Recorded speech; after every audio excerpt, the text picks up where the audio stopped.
Hello, welcome to a new segment, Book Recommendations with Susan.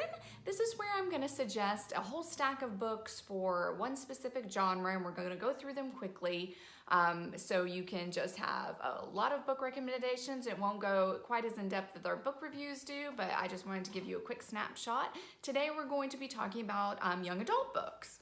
So we're going to start out with A Moment of Truth by Casey West. Casey West usually writes modern day contemporary stories about young adults, and I always find them to have a great plot, a sweet story. There's usually, they're mostly romance, but they just go a little bit deeper. So I always enjoy Casey West books, so I suggest you read any of her books. They're really good.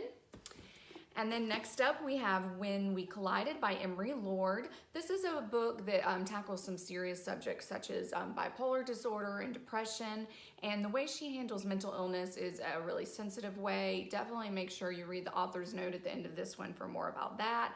I love most of Emery Lord's books, so I would definitely suggest any of her books you check out.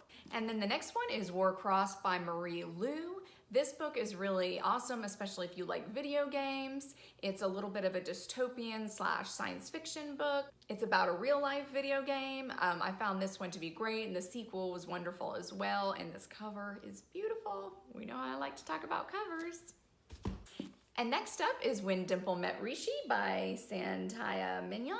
This one was so good. This is a cute modern day romance story. It's about two Indian American teens who are put together in an arranged marriage type of thing, but the story goes in unexpected directions. So this one was really good. Up next is The Bells by Dionella Clayton. This one is a really novel concept. I really enjoyed the world building in this one. It's about the Bells, which are a group of girls that basically what they are is they're almost like cosmetic surgeons, but this is a fantasy world, and so everybody in this world is just gray, and the Bells have to paint them up and create like color on them and make them beautiful, and this was really good. So I highly suggest this one. The sequel was good as well. So next up is The Naturals by Jennifer Lynn Barnes. I really love most of Jennifer Lynn Barnes' books, so I suggest all of them, but this is a really interesting series. It's about a group of kids who have special abilities that are hired by the FBI to solve some cold cases. So a lot of people in this Naturals program have a lot of secrets. It's a lot about solving murders. This one I found really fascinating, and I love this whole series.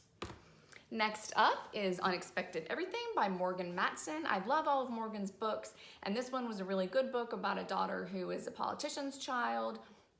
And this is about her summer where she's dog walking, so you can see there's lots of little dogs in there. But I really love this one. It's a fun contemporary YA.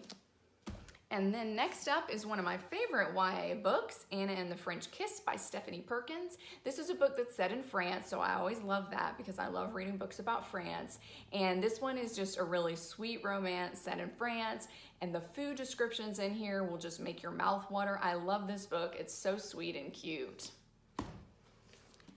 And then we have A Blade So Black by L.L. McKinney. This is an Alice in Wonderland retelling, but it's a fantasy. It's about this woman who just, she fights, and just look at this cover, it's beautiful, but she has to fight with knives, and it's like a very interesting concept because it's kind of set in the real world, but then they will go into Wonderland from a portal, and it's in this world where they have to kill all these monsters, and it's so interesting. The world building is great in this one. And the sequel to this is even better, so the second one is great. Next up, we have another YA contemporary romance, Starry Eyes by Jen Bennett. I love Jen Bennett's books. They remind me a lot of Casey West. They're just usually sweet romances, but they have a lot of heart with them, and I really liked this one. I really like how a lot of their books are set in the summertime, and there's just that, oh, remember when you were 16, 17 years old in the summer? It was like the best time. So this one is so good, and any of Casey West's are good as well. Another good contemporary YA is Hello, Goodbye, and Everything in Between by Jennifer E. Smith. This is about two people who are about to go off to college, and this is them reliving their relationship as they decide whether they need to break up, when they go to college or stay together. So this is really great. It has a lot of flashbacks. They go back and visit different places in their relationship. And this is just a really sweet book. I really enjoyed that. Anything by Jennifer E. Smith is usually really good. Next up, we'll talk about A Question of Holmes by Brittany Chavallero. Now, this is actually the 4th book in this series, so I do suggest you start with number 1.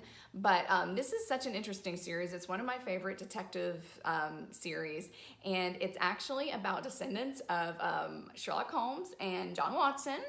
And there's also some Moriarty descendants in here. These books are so good. They actually get into some pretty serious issues, so they're not all like lighthearted detective stories. And these can get pretty serious, but this series of books is so good. They're completed now, and I think we do have most of them here. The first one's just checked out now, so I thought I'd show you this cover instead. But these books are really good. I just enjoy anything like a retelling of the Sherlock Holmes story. I am all on board with this. So this one was so good, so I highly suggest this series. And next up, we'll talk about The Cruel Prince by Holly Black. This is a story that's set in the High Court of the Fairies, so it's a lot about fairies. It's fantasy. There's a prince. But this is a story about a girl who has to go live in the court of fairies because her parents have been murdered, and it's basically about her trying to figure out her place in the kingdom, who murdered her parents, and trying to find a way to like pull one over on the cruel prince. So this one is really good, and I enjoyed this. I love a good fantasy every once in a while. So that's all the books I have for you today for our young adult category. All of these books are really good, and I really enjoyed them, so I'd suggest you check them out. We'll have them on our special shelf here at the Carnegie. And if you have any really good young adult books that you've enjoyed, put them down here in the comments so we can all see what they are. And stay tuned in the next few weeks for more categories. Thanks for joining me today.